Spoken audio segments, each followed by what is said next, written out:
Hi guys, in between about 1,000 things on my to-do list, I've also committed to this, to my YouTube channel. I wanted to tell you about my biggest struggle after having moved to France, and it's learning French. In all honesty, I've been learning French even before I met my husband, and that was one of the reasons we got together, because at the time I was learning French and I contacted a random person online who spoke both French and English and who could help me with my French just for fun. 15 years later, we're together, we have 2 children, we live in France. But we haven't lived in France for a long time. We've been in France since April 2021.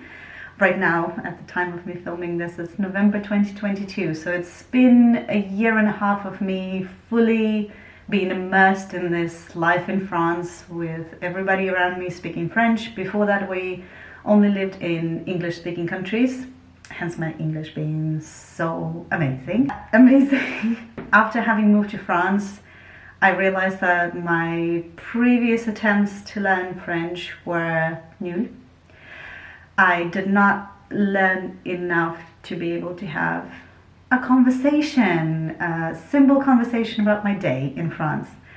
We've spent almost every holiday, every Christmas with our French family in Normandy, and my family was telling me that I was doing quite well. I could get by. After having moved to France and having to deal with the paperwork, with teachers at the kids' school, with pharmacies, with doctor's appointments, and now with my Ukrainian family being here and having to take them from time to time to the prefecture in Nice, I realized that I might be able to understand more than I can say, and it's really not enough to be able to live here. Although where we're based in the south of France on the French Riviera, there are so many English speakers that actually for a year and a half it wasn't that big of a deal for me to not be able to speak fluently French. But me being a British citizen, I know if any of you Brits are watching this and thinking, she's not British. I'm not British. I was born in Ukraine, but now I hold a British passport after having lived in the UK for 10 years. I am a British citizen, and being a Brit in France after Brexit, I have pretty much no rights, so I had to apply for visas even though I'm married to a French citizen. I had this whole thing about the visas after we moved and realized that I do need a visa that I can't apply for from France. I had to leave France. You can find this video explaining what's been happening with that visa here if you are interested. I applied for my first year-long visa in Ukraine, then came back to France with my visa. And when that visa expired, I had to apply for the next visa that only gives me 2 years right to live here, work here, whatever. So I have to reapply for that visa every 2 years. It's over 200 euros, and if I pass a French test at the level A2, which is kind of a little bit advanced beginner, then I will be able to apply for my next visa for up to 10 years. So applying for visas every 2 years or 10 years is a huge difference, and I want to do that. And if I wanted to apply for the citizenship to become a French citizen, so I would hold 2 citizenships, I need to pass a level B1, B1. And it's quite a big leap, and I personally don't think I'm at B1 just yet, because I don't feel very comfortable to be able to communicate with French speakers. I think on a good day I am able to, but there's a lot of bad days when I can understand, but for the life of me, I cannot speak. It's really hard.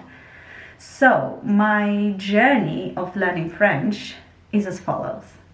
As I said, I started learning French before I had met my husband. I was doing kind of it wasn't an online, it was by post at the time. So they would send me some literature and exercises to do, and I would be doing them at home, sending it back for kind of marking and stuff. And after I had met my husband, I attended 2 years of kind of evening courses in Southampton in England at the university, and I thought they were not great because I find it, if you learn a language from scratch, it's easier than starting from I know some things, because I was put into A2 level.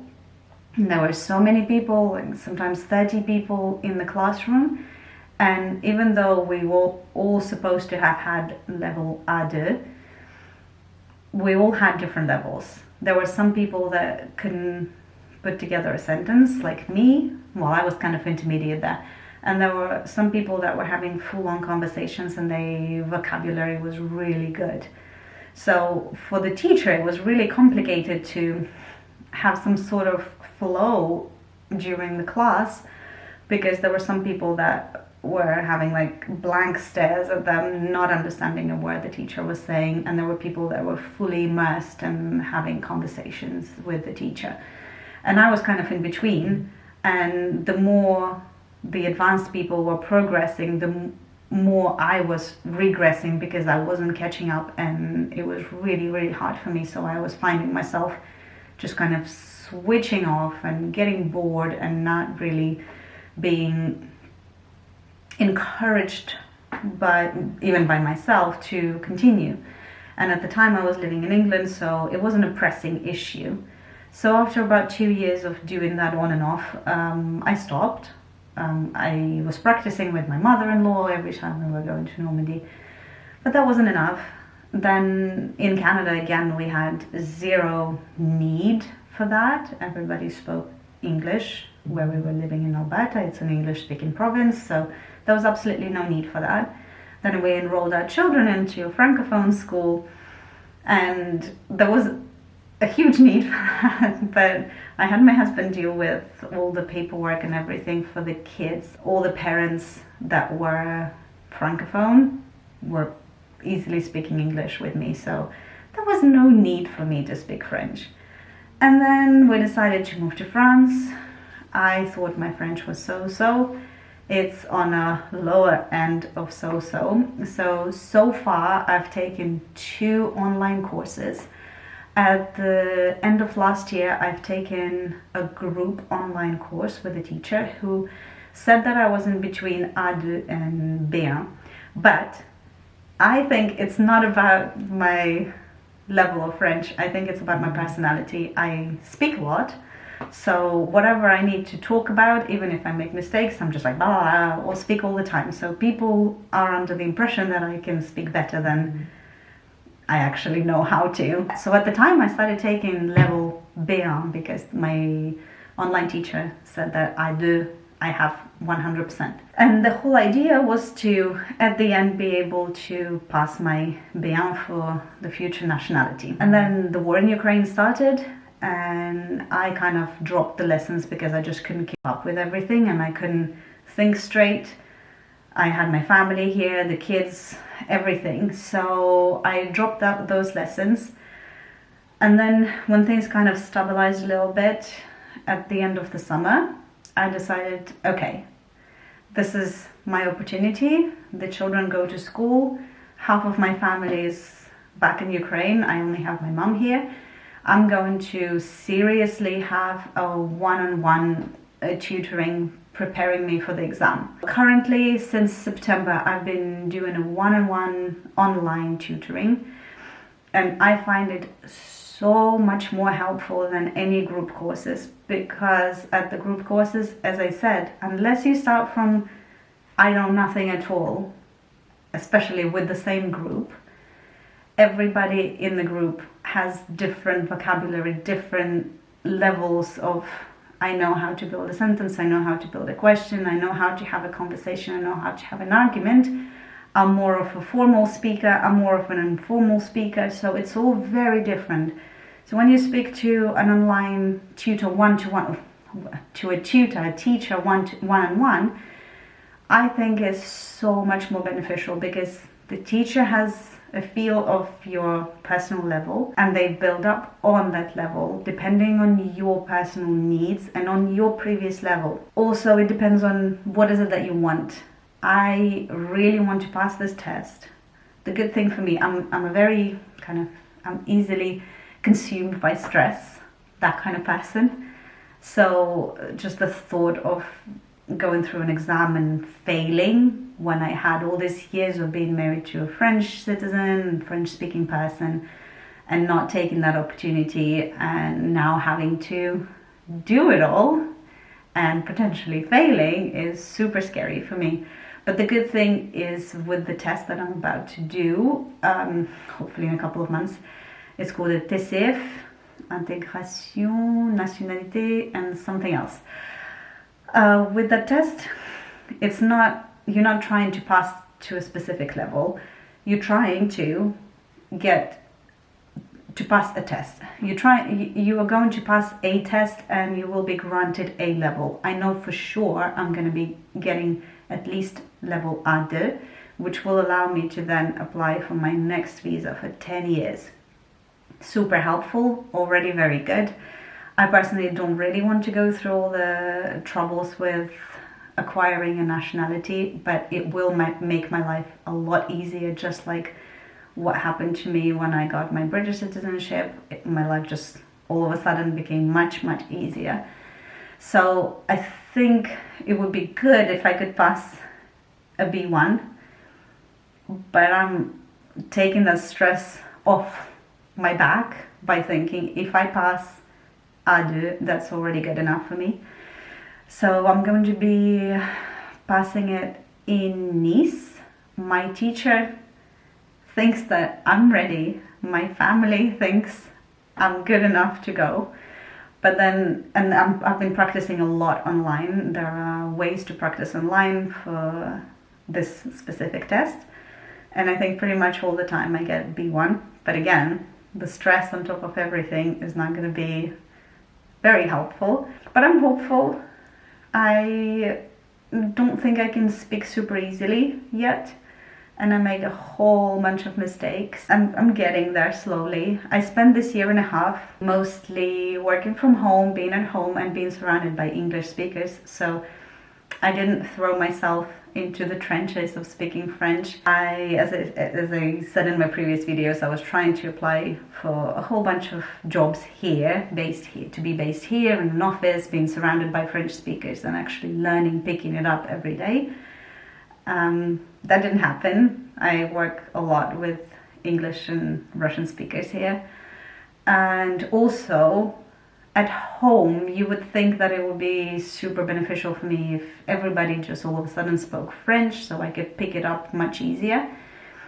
We are noticing that our children start to move on to French and start dropping English because they spend a lot of the time during the day at school speaking to all the French kids, and they come back home and continue speaking French, and we don't want that. So we are really trying to speak English at home, including my husband. And when I see my husband, he works so much that we just have this like very short window to exchange all the news and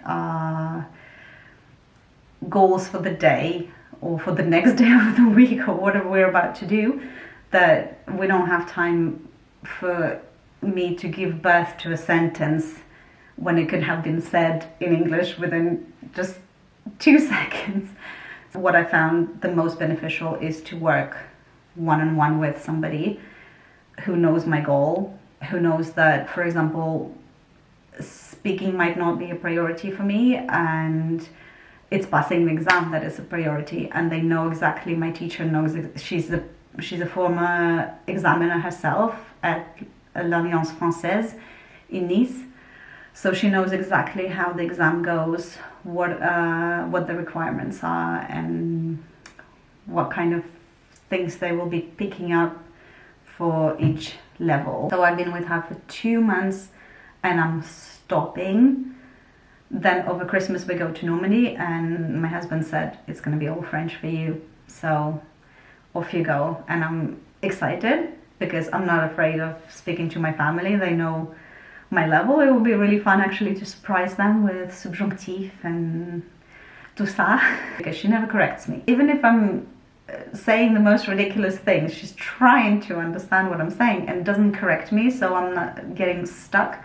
When I speak to my husband, he always tries to correct me with the best intentions, but I find myself like, you know what, I'm not doing this, because everything I say, in every sentence that I say, I make a mistake. It's ridiculous. I'm done with it. This is mon parcours, my journey so far. I am keeping my fingers crossed that I will be able to make another video saying that I've passed, and another video that I got a French citizenship, which will take years apparently, according to some people, with police knocking on our door and checking that we actually are a family and that I deserve to become a French citizen on the grounds of being married to a French citizen.